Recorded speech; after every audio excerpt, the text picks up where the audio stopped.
महात्मा बुद्ध नदी के किनारे एकांत में अपनी कुटिया में रहते थे। उनकी कुटिया के चारों ओर हरे भरे वृक्ष लगे हुए थे, जिन पर सुबह-शाम पक्षियों का मधुर कलरव गूंजता रहता था।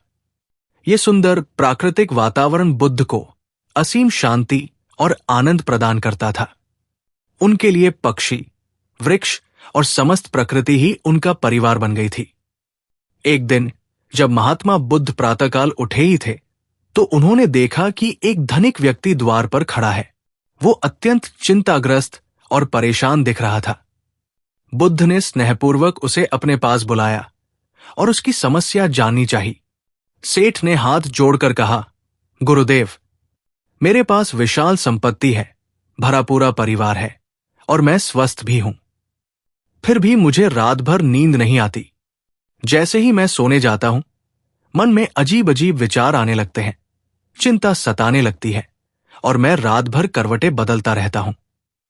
कृपया मेरी इस समस्या का समाधान करें। महात्मा बुद्ध ने आत्मीयता से सेठ के सिर पर हाथ फेरा और मुस्कुराकर बोले, सेठ, तुम्हारे पास सब कुछ हो सकता है, लेकिन वो नहीं है जो सुकून की नींद के लिए आवश्यक है। सेठ आश्चर्यचकित होकर बोला, गुरुदेव, वो क्या चीज है जो मेरे पास नहीं है?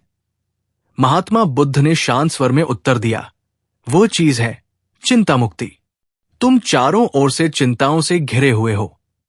तुम्हें अपने धन संपत्ति की चिंता है, व्यापार की चिंता है, परिवार की चिंता है, भविष्य की चिंता है। और स्मरण रखो, चिंता और चैन में शत्रुता होती है। जहां चिंता होती है वहां चैन नहीं हो सकता। सेठ बोला, गुरुदेव, लेकिन मैं अपनी चिंता कैसे दूर करूं? बिना चिंता किए तो व्यापार नहीं चल सकता, परिवार का पालन पोषण नहीं हो सकता। कृपया मुझे इस समस्या से निकलने का कोई उपाय बताएं। बुद्ध मुस्कुराए और बोले, सेठ, चिंता से मुक्त होने का सबसे सरल उपाय है प्रकृति से सीखो। सेठ आश्चर्य से बोला, प्रकृति से? मैं कैसे सीख सकता हूं? बुद्ध बोले, देखो, ये वृक्ष जो अपनी शाखाओं पर अनेकों पत्ते और फूल धारण किए हुए हैं, क्या इन्हें इस बात की चिंता होती है कि कल क्या होगा? नहीं। सूर्य अपनी किरणों से पूरी दुनिया को रोशनी देता है। चंद्रमा अपनी शीतलता से सबका मन प्रसन्न करता है। नदी अपनी निर्मल धारा से प्यासे को तृप्त करती है। फिर भी इनमें से कोई भी कभी ये चिंता नहीं करता कि इनका भंडार कब खत्म होगा। सेठ ध्यानपूर्वक बुद्ध की बात सुन रहा था। बुद्ध आगे बोले, सेठ, ये वृक्ष, ये फूल, ये जल, ये प्रकाश, ये सब अपनी अनंत संपदा को दुनिया पर दोनों हाथों से लुटाते रहते हैं। फिर भी ये कभी चिंतित नहीं होते। लेकिन तुम हो जो अपने धन को एकत्र करने में लगे रहते हो, उसे किसी के साथ बांटने में संकोच करते हो, और इसीलिए चिंता तुम्हारा पीछा नहीं छोड़ती।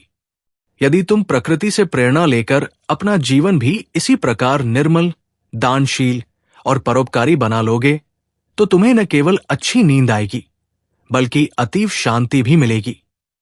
बुद्ध की इन बातों ने सेठ की आंखें खोल दी। उसने अनुभव किया कि उसकी असली समस्या धन की कमी नहीं, बल्कि उसे बांटने की अनिच्छा और संग्रह की प्रवृत्ति थी। सेठ ने श्रद्धापूर्वक बुद्ध के चरणों में सिर झुकाया और कहा, गुरुदेव, आज मुझे जीवन की सबसे बड़ी सीख मिली। अब से मैं अपने धन का सदुपयोग करूंगा और इसे परोपकार तथा लोक कल्याण में लगाऊंगा। उस दिन के बाद सेठ ने निर्धनों की सहायता करना प्रारंभ कर दिया। उसने गरीबों के लिए भोजनालय खुलवाए, बीमारों के लिए औषधियों की व्यवस्था की और शिक्षा के लिए विद्यालय बनवाए।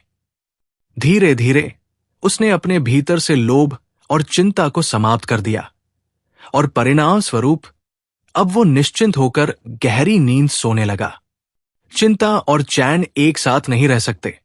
धन, परिवार और सफलता होने के बावजूद भी यदि व्यक्ति चिंतित रहता है, तो इसका कारण उसकी संग्रह की प्रवृत्ति होती है।